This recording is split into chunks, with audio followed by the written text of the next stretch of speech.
All right, well, I'm in Chicago. Unheard newsroom editor James Billot is plugging away as usual. James, can you take us through some of the headlines today? What have you got for us right away? Yes, so we've got three big stories today, but the one I want to focus on to kick things off is Elon Musk.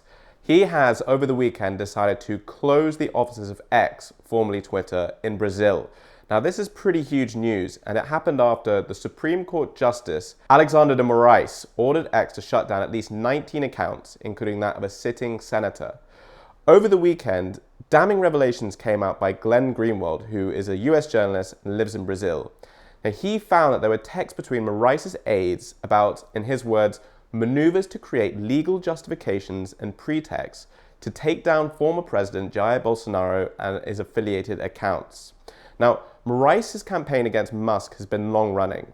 The billionaire, in his classic Muskian fashion, compared Moraes to Darth Vader and then Voldemort, but this actually culminated in quite serious repercussions, which was closing the office of X in Brazil.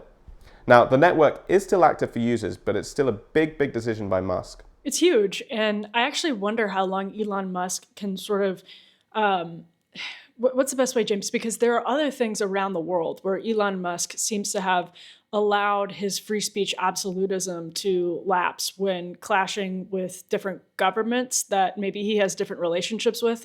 Elon Musk, by the way, is a defense contractor. He's somebody who, whether it's Starlink or anything, is like really embedded in the government and the politics of a lot of different countries. And so far, I feel like US media, despite really disliking Elon Musk, has barely has barely brought some of these international conflicts to the center of the news cycle or the discourse about X. It just seems kind of odd. Musk has sometimes towed the government line. So one notable example was in Turkey when there was all that rioting and government unrest, and Erdogan basically asked him to censor accounts, which he obliged with. Musk's fundamental principle is following the laws of the country. But what seems different in the case of Brazil is that this does seem like a politically motivated campaign by a Supreme Court justice in Brazil. So Musk is in the right here. He is right to call him out, but it's also clear that Musk is sympathetic to the political sensibilities of some of these accounts who no doubt lean right. But it's very clear that Moraes is going well beyond his brief, and Musk has taken some pretty radical action to address that. Super interesting. And again, I just think it's, to me, the context of Elon Musk not just being a tech guy, but a tech guy who has his hands in all kinds of different projects, be they defense projects, be they Tesla.